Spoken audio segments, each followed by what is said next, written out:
শুআয়ব আলাইহিস সালামের কন্যা দুটি ডাক দে বলে, বাবা আমাদের তো কোনো ভাই নাই, আর পুরুষটাও দেখতে শুনতে অনেক বালা, গায়ে বল আছে গো বাবা, যদি এর রাখাল আমাদের রাখাল করে নেওয়া যায় তাহলে আমাদের তো বকরিগুলোর পানি পান করাতে আর কষ্ট হবে না। শুআয়ব আলাইহিস সালাম বলে, মা গো আগামীকাল তার সঙ্গে করে নিয়ে আসবা যদি পাও। পরের দিন দুই বোনই চলে গেলেন। যাইয়া মুসলমান শুনে নাও, শুআয়ব আলাইহিস সালামের কন্যা দুটি মুসা নবীর কাছে যা ডাক দে বলে, যুবক যুবক রে, আমার আব্বা জান তোমারে ডাকছে, যদি তুমি মনে না কিছু করো আমার বাবা তোমাকে তলব করছে, যেতে হবে। কারণ তুমি আমার বাবার কাছে যদি যাও তাহলে তুমি নিরাপদে থাকবা, শান্তিতে থাকবা, ভালো খাইতে পারবা।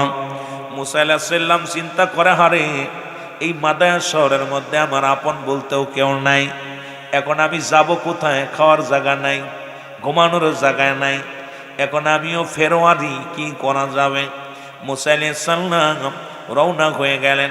আর মুসার মুসলমান শুআয়ব কন্যা সফরা উনি আগে আগে রওনা দিলেন, আর পিছে ছোট বোন মাঝখানে। মুসা আলাইহিস সালাম বাড়ি সিনায় নিয়ে যায়।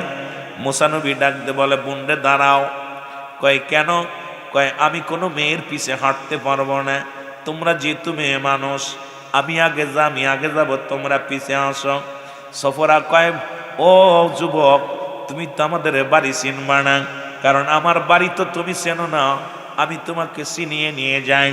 সফরা বলার সঙ্গে সঙ্গে মুসা আলাইহিস সালাম ডাক দে কয়, ও বোন শোনো, তুমি কি করো, যদি আমি ভুল পথে যাই আমাকে ডান বাম বলে দিবা, কিন্তু আমি পুরুষ মানুষ, তোমার আগে থাকবো, কোনো মেয়ে আমার আগে থাকবে না। আমার বাবারা আমার গভীর মনোযোগ বোঝার অনেক কিছু আছে রে বাবা, এত কিছু ব্যাঙ্গে বলা যাবে না, কারণ আমরা তো এখন মহিলাদের পিছে দৌড়ানো শুরু করেছি, এই জন্য সর্বনাশ ডেকে আনছি। ধরে বলেন ঠিক কিনা?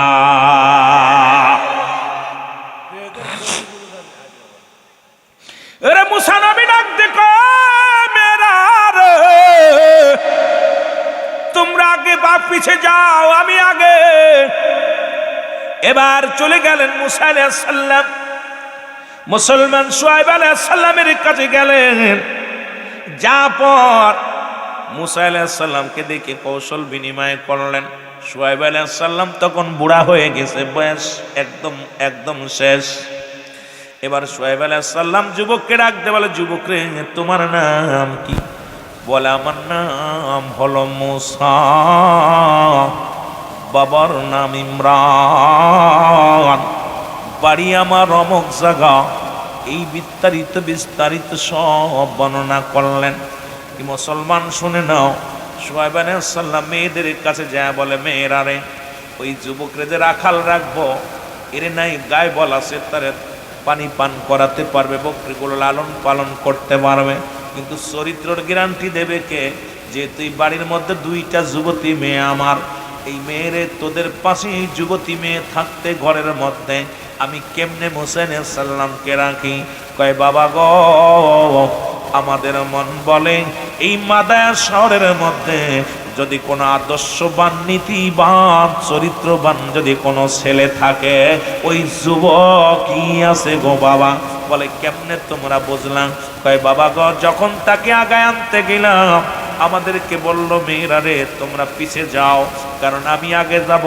ও মুসলমান, একটা মেয়ে যখন হাত ঢুলায় সামনে দিয়ে পুরুষের সামনে যায়, ওরে মুসলমান ওই পুরুষের ভিতরে শয়তান বিরাজ করে। মেয়েটার মাথার দিকে নজর, ঘাড়ের দিকে নজর, বডির দিকে নজর, মাস্টার ইবলিস তাকে ছলনা দিয়া অন্যায় পথে নিয়ে যাবে। এই জন্য আব্বাজান আমাদের বিশ্বাস, এই যুবক একটা সরল মানুষ, এই যুবক একটা আল্লাহওয়ালা মানুষ, এর মধ্যে কোনো জোরে জোরে চিল্লায় বলা যাবে না মারহাবা। একটা মেয়ে তার যুবকের চরিত্রের গ্যারান্টি একা পায়াও কোনো বাজে নজরে থাকে না। আমরা একা পাইলে আগে সর্বনাশ, তারপরে এমনি একটা কি অবস্থা, দূর দূরান্ত এই পাহাড়ি অঞ্চল মুসা আলাইহিস সালামকে নিয়ে কিছুদিন থাকলো। থাকা পর মুসলমান শুআয়ব আলাইহিস সালাম বড় মেয়ে ডাকতে বলে, মা রে, আমি সিদ্ধান্ত নিছি এই যুবকের সঙ্গে তোমার বিবাহ দিব। সফরা কয়, আব্বা জান, আমার কোনো দ্বিধাদ্বন্দ্ব নাই, কোনো মতামত নাই, কারণ আমি জানি ওই যুবকটা সৎ চরিত্রবান এবং ও যে আল্লাহর নবী হবে আমি বুঝতে পেরেছি গো আমার আব্বা। কারণ এই তো দিন হয়ে গেল আমাদের বাড়ির রাখাল কোনোদিন আমাদের মুখের দিকে তাকায় নাই, কখন আমাদের পিছে হাঁটি নাই, কখন আমাদের দিকে উকি ঝুঁকি মারে নাই রে বাবা। কারণ মুসা আলাইহিস সালাম এত বড় আদর্শবান ছিলেন, যতই বাড়ির ভিতরে থাকতো। আর আমরা হুজুররা এখন কোনো বাড়ি গেলে উকি ঝুঁকি মারি, কোন দিক নারী আছে, কোন দিক মেয়ে আছে। ও যুবকেরা শুনে নাও, মুসা নবীর মেয়ে মুসলমান শুআয়বের কন্যা, শুআয়ব কন্যা সফরা ডাক দে, আব্বা যান, দীর্ঘদিন আমাদের বাড়ি ওই রাখাল, খোদার কসম দেখি নাই মুসারে আমাদের দিকে টুকি ঝুঁকি মারতে। ওই পাগলটা আসে, মাথা নমনীয় বকরিগুলো তার ঘরের মধ্যে রেখে সারা রাত দেখি মাওলার প্রেমে পাগল পারাপার হয়ে থাকে। জোরে জোরে চিল্লায় বলা যাবে না মারহাবা। শুআয়ব আলাইহিস সালাম ডাকলেন, মুসা আলাইহিস সালামকে ডাক দিলেন, ও বাবা শোনো, বাবা শোনো। গেলেন তার কাছে, বলে, বাবা তুমি আমার বাড়ির বকরিগুলো লালন পালন করো, তুমি যদি চাও স্থায়ীভাবে আমার বাড়িতে থাকতে পারো, আমি তোমাকে রাখার ব্যবস্থা করবো। হুজুর, কেমনে আমার মেয়ে সফরাকে তোমার সঙ্গে শাদী দিব? মুসা আলাইহিস সালাম চিন্তা করে, কোনো আত্মীয়-স্বজন নাই, কেউ তো নাই, আমার দেখাশোনা করবে কে? আর নবী কন্যা, এই নবী কন্যা যদি বিয়ে করতে পারি গো, আমার জীবনটাও ধন্য হয়ে যাবে। মুসলমান শুআয়ব আলাইহিস সালাম নিজের কন্যাকে বিবাহ দিলেন। আগেই বলছি অনেক লম্বা ইতিহাস, বাবা অত লম্বা দিকে যাব না, কারণ ঘন্টা পার হয়ে যায়। আরো আলোচনা রয়েছে বলি আল্লাহদের সম্মান। এর শুআয়ব আলাইহিস সালামের কন্যা সফরাকে মুসা আলাইহিস সালাম বিয়ে করলো গো। নবী শুআয়ব আলাইহিস সালামের ইন্তেকাল হয়ে গেল। আল্লাহ রাব্বুল আলামিন মুসা আলাইহিস সালামকে নবুয়তি দান করলো। তৎকালীন জামানার ভিতরে নবী মুসাকে জগৎ বিখ্যাত একজন নবী বানায়া দিল। জোরে জোরে চিল্লায় বলা যাবে না মারহাবা। নবী প্রেম শোধা পান কর সবে মনবে দনা যত না জুরায়। আপনারা বুঝবেন, আব্দুল বাবার মুরিদ তারা বুঝবে গান্ডার মধ্য। আমার পীর কেবলা জান বলতেন, আমি বলতেছি আমার মুখ দিয়া, যদিও আমার পীরের শান, জোরে বলেন না।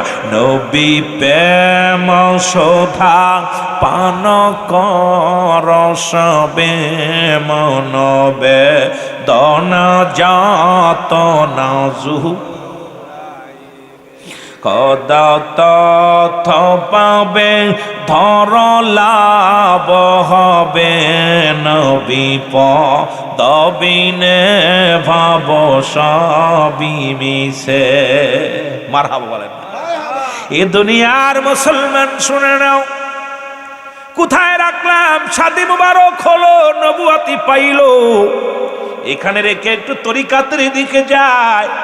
আবার যদি সময় পায় আস্তে আস্তে আসব, কারণ ইতিহাস এখন মুসা নবীর জিন্দেগি নিয়ে আলোচনা করলেন এরম 2-4টে রাত কেটে যাবে, শুধু মুসা নবীর ইতিহাসগুলো বাইর হয়ে আসবে। এই ফিরাউনের মৃত্যু কিন্তু মুসা নবীর সঙ্গে মুসা আলাইহিস সালামের হাতে হয়েছিল গো।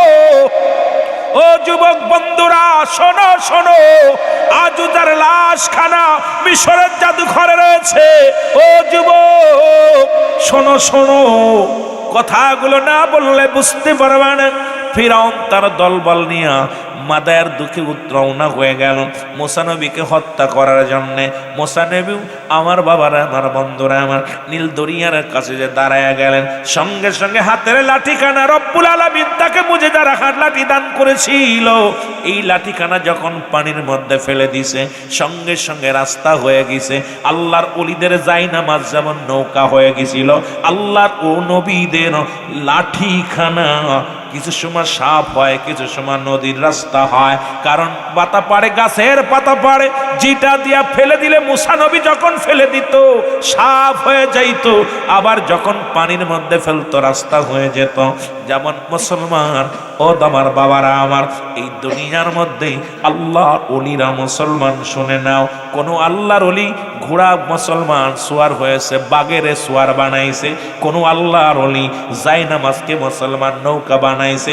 কোন আল্লাহর ওলি দুনিয়ার মধ্যে বাতাসকে যানবাহন বানিয়েছে। বাতাসকে বলছে আমাকে নিয়ে যাও, এই জমিন থেকে অন্য জমিনে নিয়ে গেছে। এই ক্ষমতা দান করেছে আমার আল্লাহ। জোরে জোরে চিল্লা বলা যাবে না মারহাবা। এই দুনিয়ার মুসলমান শুনে নাও, মুসা আলাইহিস সালাম যখন নীল দরিয়ায় লাঠিখানা ফেললো, রাস্তা হয়ে গেল, মুসা নবীর সৈন্যগুলো পার হয়ে গেল। ফিরাউন তার ঘোড়া নিয়া, অনেকগুলো ঘোড়া নিয়া যখন ওই নীল দরিয়ার কাছে দাঁড়াইলেন, ফিরাউন চিন্তা করে, হারে এত বড় নদী কেমনে নৌকা হয়ে রাস্তা হয়ে গেল? কোনো বিপদের রাস্তা হবে নাকি, জাদুর রাস্তা হবে নাকি? ফিরাউনের ঘোড়াগুলো দাঁড়ায় গেছে। আল্লাহ কয়, ফিরাউন্ডে তোরে এমন সাইজ করবো আজকে, দাঁড়া। একটা মহিলা ঘোড়া বানাইয়া, ফিরাউনের ঘোড়া ছিল পুরুষ ঘোড়া, আমার বাবারা আমার পুরুষ ঘোড়াটার সামনে একটা মহিলা ঘোড়া এনে যখন দাঁড়াইলেন, ফিরাউনের ঘোড়াটা লাফ মেরে যখন মহিলা ঘোড়ার উপর উঠতে গেছে, আর এক লাফে মাছ দরিয়ার মধ্যে চলে গেছে। আর রব্বুল আলামিন সঙ্গে সঙ্গে মুসলমান, সঙ্গে সঙ্গে নদীর পানি নৌকার সঙ্গে সঙ্গে পানিটা আবার সমতল করে দিছে। ফিরাউন ডুবে মারা গেছে। এই দুনিয়ার মধ্যে যারা নারীর পিছা, নারীর চিন্তায় ঢুকবে রে, আমার পীর বলতো, বাবা সাবধান সাবধান, হুঁশিয়ার, ওই দাঁতমানিক থেকে হুঁশিয়ার। কারণ এরা তোমাদের আজকে পৃথিবীর মধ্যে যে জাতি ওই মহিলার পাশে চড়ছে, তার পড়ালেখা শেষ, ক্লাস 6-7 যে থেকে লেখাপড়া করে, যখনই প্রেমনগর বিশ্ববিদ্যালয় ভর্তি হয়েছে, ছেলের পড়ালেখা শেষ, মেয়ের পড়ালেখা শেষ। আজকে আমার যুব সমাজ শেষ শুধু নারীর কারণে। জোরে বলেন ঠিক কি না? আর বাংলাদেশের 12টাও বাজছে শুধু নারীর কারণে। জোরে বলেন ঠিক কি না?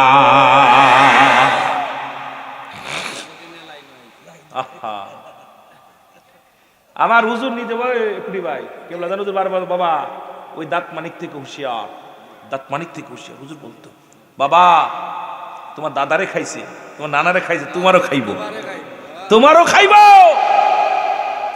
মহিলাদের পিছে যারা দৌড়বে তাদের জীবন শেষ। এখনো সময় আছে, আয় ফিরে আয়, সময় আছে, ফিরে আয় বাঁচতে চাইলে। আমার বাবারা আমার, ফিরাউন জাদুঘরে আজ পর্যন্ত আছে রে, ঠিক কিনা? কিয়ামত পর্যন্ত রব্বুল আলামিন নিদর্শন রেখে দিচ্ছে। একে দেখে শিক্ষা নেওয়ার দরকার।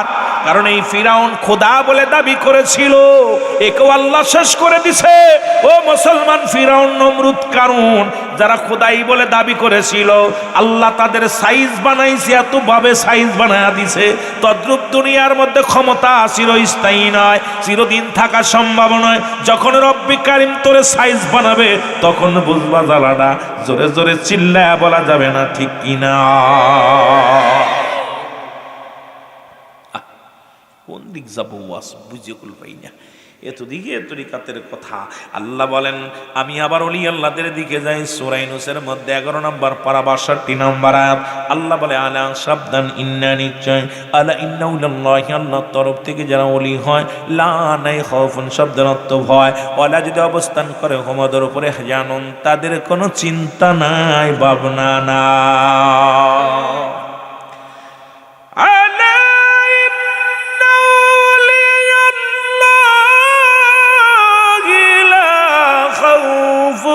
عليهم ولا هم يحزنون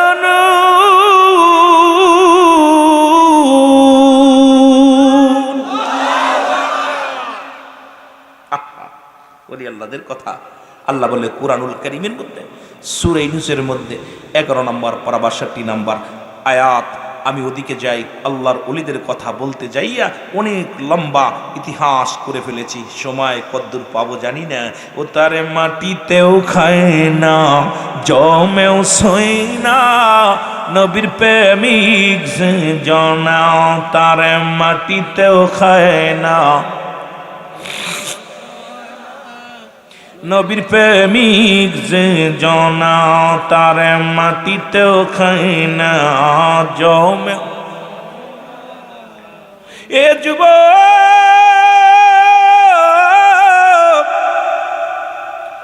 আমার পীর কেবলা জানের বাবার নাম হলো আলিমউদ্দিন খাজা মাওলানা আলিমউদ্দিন মুজাদ্দিদি সাহেব। আমার পীরের নাম হলো খাজা ইউনূস আলী মুজাদ্দিদি সাহেব। জোরে বলা যাবে না মারহাবা। আর আমার পীরের নাম হলো খাজা হাশমতুল্লাহ মুজাদ্দিদি সাহেব। জোরে জোরে চিল্লায়া বলা যাবে না মারহাবা। আমার পীর কেবলা জান বাবা, আমার ছোট্টকালে আমার মা মারা যান। পীর কেবলা জানের মা মারা যান। কথাগুলো গভীর মনোযোগ দিয়া শুনবেন। হুজুর বলে আমার মা দুনিয়া থেকে বিদায় হয়ে যায় রে, আমার বাবা আবার শাদী মুবারক করেন। এই দুনিয়ার মধ্যে কে বা না চায় একটু ভালো থাকতে, কে বা না চায় একটু ভালো খাইতে। একদিন আমাদের বাড়িতে আমার পীর কেবলা জান আসলেন। এই সুদেব আল্লাহর কথা হচ্ছে, খুব মনোযোগ। এখানে দুইটা জিনিস পাবেন, একটা খবর একটা গল্প। এই দিনে আমি অনেক সব করি, তরিকাতের পাগলগুলো যখন পাই তখন আলোচনাগুলো করি। রাডারে না মিললে আলোচনা করা। আমি গুনাহগার, হাফ প্যান্ট পরা অবস্থা আমার পীরের কাছে। আমার পীরের সম্মান বিশ্বজাকের মঞ্জিরে এখন বর্তমান যারা আছে, অতীত বর্তমান দিয়ে আমি গুনাহগার। আমি ক্লাস 1 একদম ছোট আনেছে করছি, সাবধান করা অবস্থা। এই দরবারে ঘোরাঘুরি করছি, হুজুরের কদমে থাকছি। আমি সেই রোল, আমি যারা দেখছেন বিদায় দেয়া খাজা হুজুর 18 ফাল্গুনে গজল গাইছে, সেই পিচ্ছি রোল আমি, কালো পিচ্ছি একটা মানুষ। আমার চাষা আবুল হাসেন শুনেছে আমার কোলে করে ধরছে, আর আমি গজল আমার কোলে করে ধরছি, করতে পারিনি আমি সেরকম ধরছে, কোলে ভিতরে এভাবে ধরছে আর আমি গজল গাইছি। সেই রোল আমি না। আমার ইতিহাস এখানে আমি যখন এই মুরব্বী পাইগুলো, যখন আমার থেকে কিন্তু আদরে দোলাল পাই, তখন কিছু কথা বলি, না হয় রেখে দিই। কারণ উলুবনে মুক্তাসরায় লাভ নাই। উলুবনে মুক্তাসরায় আর পীর মুরিদির আলোচনা একটা এবাদত। মারহাবা বলেন না? পীর মুরিদির একটা আলোচনা, যেটা এবাদত। দেউলিয়া হয়ে 12 বছর ইবাদত করবি, 1 সেকেন্ড আপন পীরের দরবারে দায়রায় বসতে পারে, ওই সে আবাদত ভায়নে থাকবি। ওই 12 বছর দেউলিয়া হয়ে আবাদত করে যা অর্জন করেছো, এক পলকে তার বেশি উদ্যোগ জগৎ চলে গেছে। জোরে বলেন না সুবহান। কঠিন ব্যাপার, এই জগৎটা তো সহজ না। ওরে পীর তো সামান্য নহে, নবীর নাই ভয়, পাপীদেরকে তরাইতে ভবেতেও দায়। তোরা চল সকলে চল পীরের কদমে, তোরা চল। একটু মহব্বতে বলেন, তোরা চল সকলে চল। আমার দয়াল বাবা ডাকিতেছে মধুর বচনে, আমার খাজা বাবা।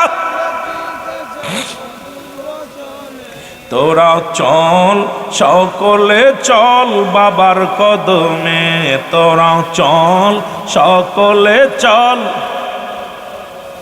কত পাপী উদ্ধার পেল বাবার ওসিলাতে, হায় হায় কত পাপী উদ্ধার পেল বাবার ওসিলাতে। তোরা চল সকলে চল বাবার কদমে, তোরা চল। আমার দয়াল বাবা ডাকিতেছেন মধুর বচনে, আমার খাজা বাবা। এই তোরা চল সকলে চল বাবার কদমে তোরা। এ বাবার পাগল হইলে কি হয়? খুঁটি ভাইয়ের বাড়ি গেছোস? হাজার পাগল যে কেমন পাগল, গোডাউন বইরা হচ্ছে সাইল কিনা। এরে পাগলের গোষ্ঠীরা, আমরা তারে দেখলে মনে পাগল, পাগলে কোনো পাগলের কাম। 350 বস্তা কিনে দেখছি, আগে দেখছি, এখন কয় বস্তা হয়েছে আল্লাহ জানে, আরো 2 মাস আগে দেখছি। এ দেখলে কি 350 বস্তা চাউল কিনে পীরের জন্য রাইখা দিছে। গরু সার যা পাইব জীবনটা পীরের কদমে শুইপে দিছে। আহা, বাবার কদমে কিছু চায় না। একটা কথা, তার বাড়িওয়ালা, সে, তার মেয়ে, তার ছেলে, একটাই কথা, পীরের দরবারে ধুলাবালি আমাদের চোখে সুরমা। ওই ধুলাবালি যদি লাগাইতে পারি আমাদের জীবন ধর্ম। এই পাগলগুলো এখনো আছে। আজ কয় বস্তা গুনছেন নি? একটা গোডাউন ঘুরে ফেলছে চাল, শুধু পীরকে দেওয়ার। কয় টাকা দাম? কয় টাকা দাম? এত সহজ। আপনি 10 টাকা দিয়া খুব চোখ গরম করেন, 100 চাইলে চোখ গরম করেন। এদিন এত সহজ না। ছায়া পীরের দরবারে কিছু পাওয়া যায় না, আদায় করে নিতে হয়। ওরে পীর তো সামান্য নহে, নবীর নাই ভয়। বলো পীর তো নবীর নাই ভয়। পাপীদেরকে তরাইতে ভবেতেও দেয় তোরা চল সকলে চল বাবার কদমে তোরা।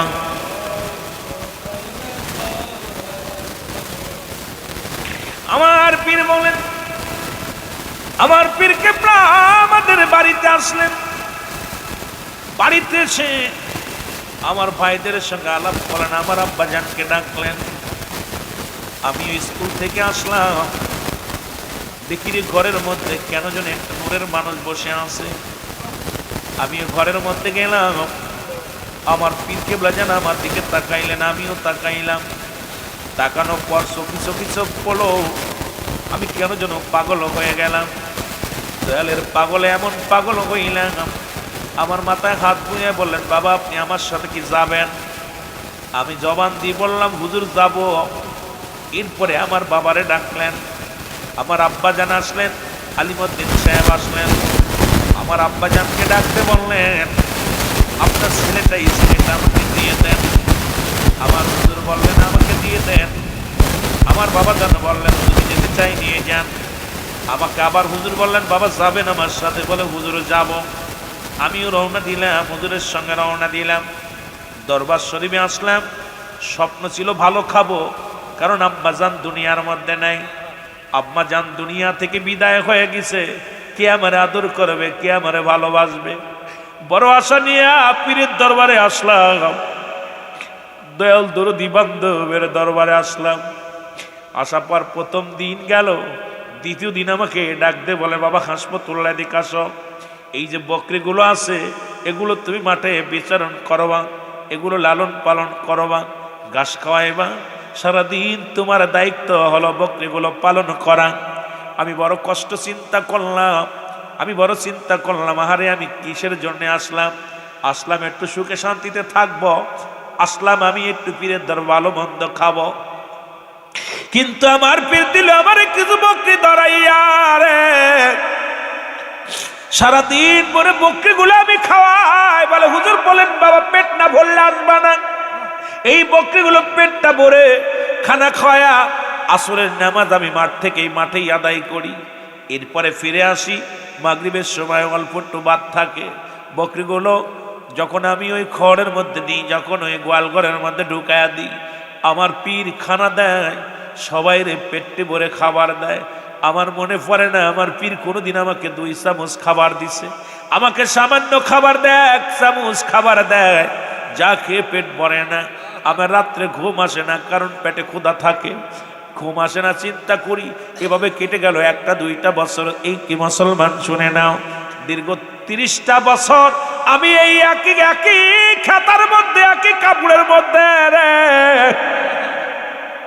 এই সালার বিছনার মধ্যে রে আমি কাটাইয়া দিলাম। হুজুর বলে, বাবা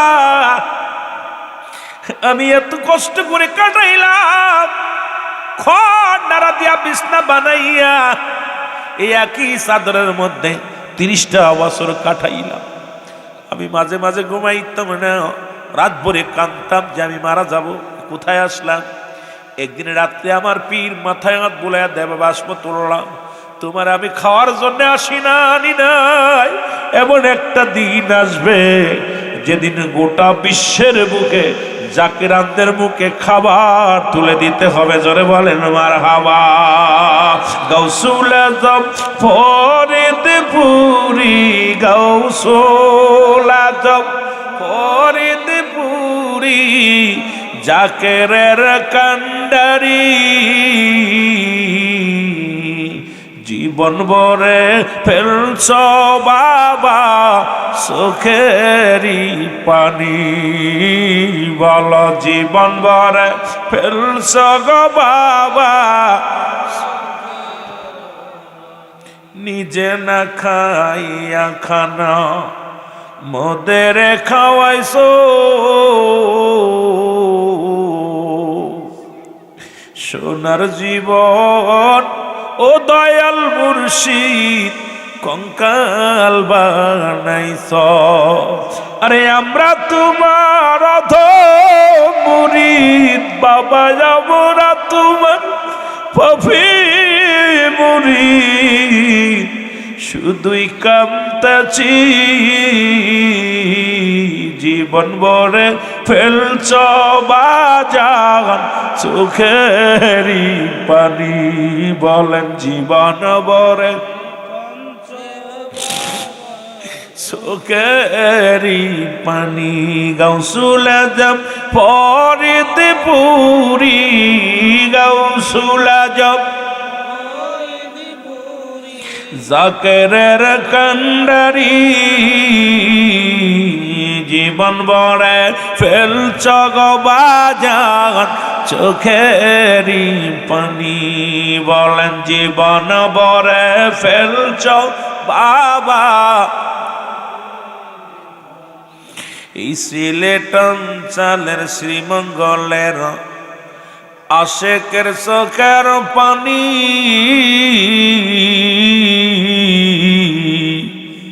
নেও গো বাবা কবুল করে শুধুই কামতেছি, নেও গো খাজা কবুল করে শুধুই কামতেছি।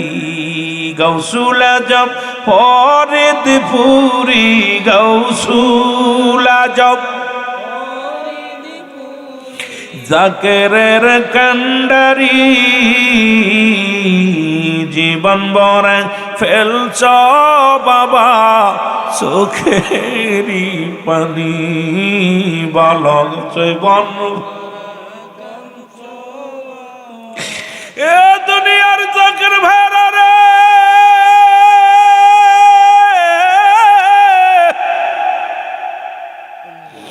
আমার পীর আমাকে জ্বালাইয়া, আমার পীর আমার খাটি সোনা বানাইয়া,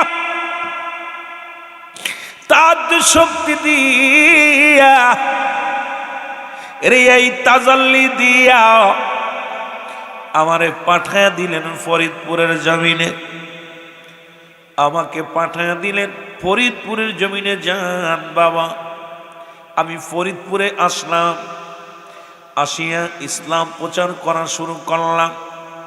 ওই ফরিদপুরের জমিনে এমন একটা জমিনের মধ্যে আসলাম রে, যেখানে ছিল বাবু বাড়ি, যেখানে ছিল না কোনো মসজিদ, যেখানে ছিল না কোনো মাদ্রাসা, যেখানে ছিল প্রতিমার আঁকড়া।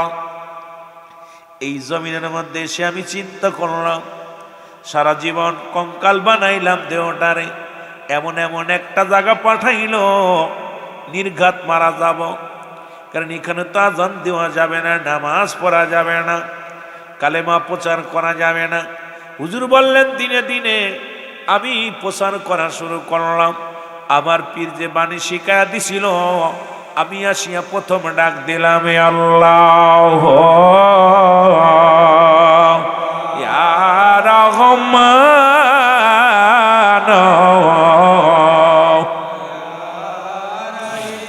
আরো জোরে বলেন আল্লাহ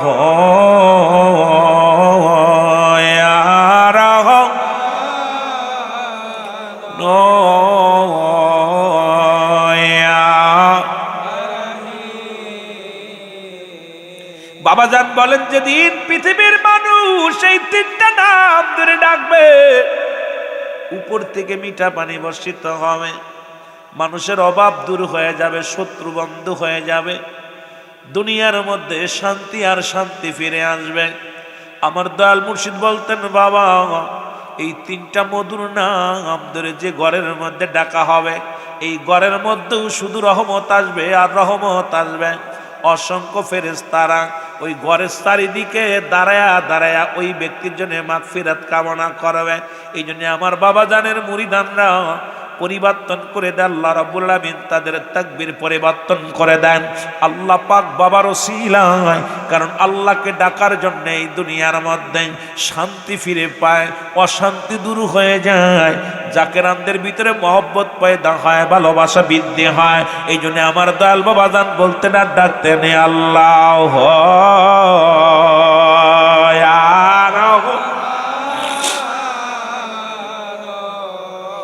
জোরে ডাকে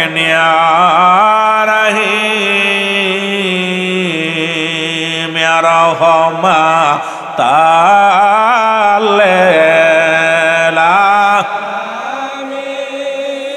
আয় হায় ইয়ার হমা তালেল ডাকো তো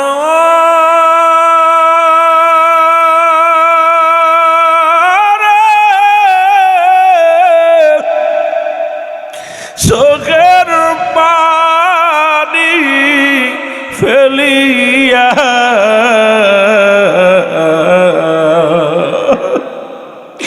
রে ডাকতা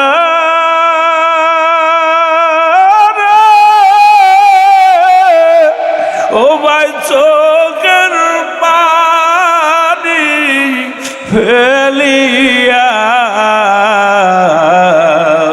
আমার দয়াল নবী যাইবেন না রে সারিয়া রহমা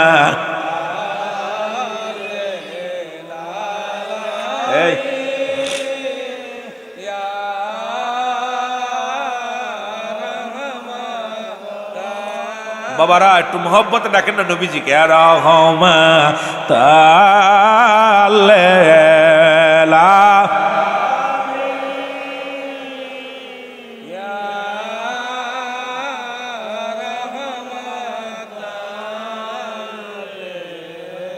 কোথায় গেলে কোথায় পাবো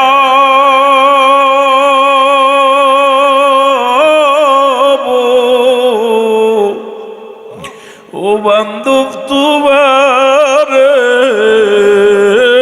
আর কোথায় গেলে কোথায় পাবো ও বান্ধব তোমার ঘুমের ঘরে বইলা যায় আমারে আর রহমতা ডাকেন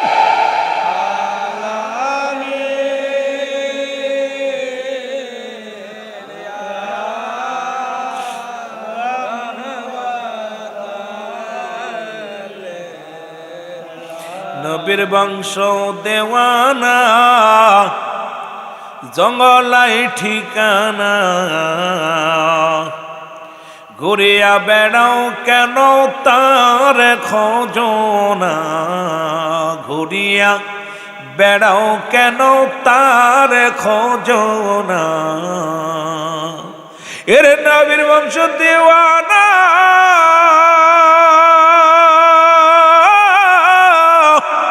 জঙ্গলাই ঠিকানা ঘুরিয়া বেড়াও কেন তার খোঁজনা নবীজির গুণের কথা বল বরে কারে, বলো নবীজির গুণের, আরো জোরে বল নবীজির প্রেমের কথা বল। ইলাহি আলামিন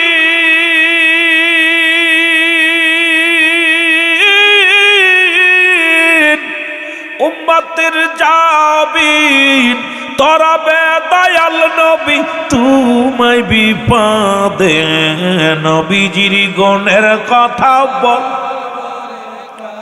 আরো জোরে বল নবীজির শানের কথা বল। এ বন্ধুগণ আমার, এই 3 নাম ধরে ডাকা শুরু করলাম। আমার বাবারা, পৃথিবীর মধ্যে আমি মাকে হারাইলাম, এতিম হই নাই। বাবাকে হারাইছি, আমি এতিম হই নাই।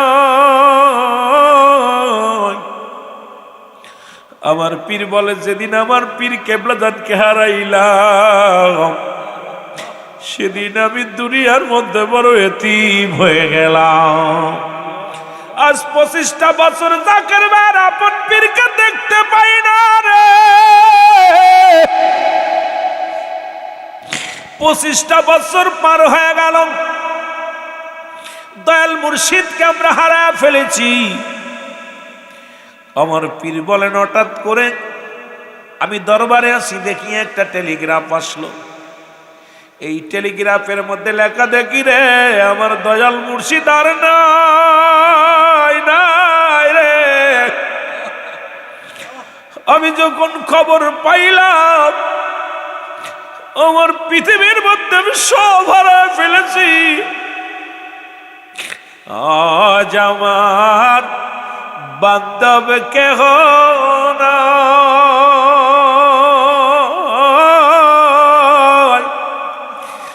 দয়াল মুর্শিদ বিহনে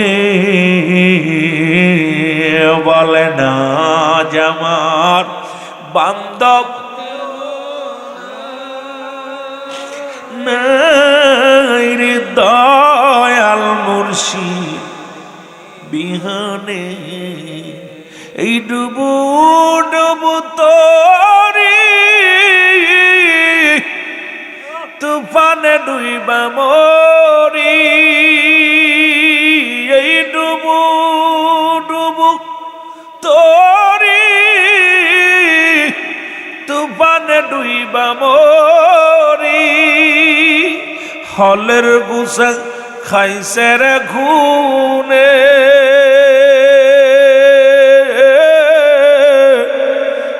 দয়াল মুর্শিদ বিহনে বলে না আজ আমার বান্ধব, এ জোরে নাই রে, দয়াল মুর্শিদ বিহনে বলে না আজ আমার বান্ধব নাই রে, দয়াল মুর্শিদ কোথায়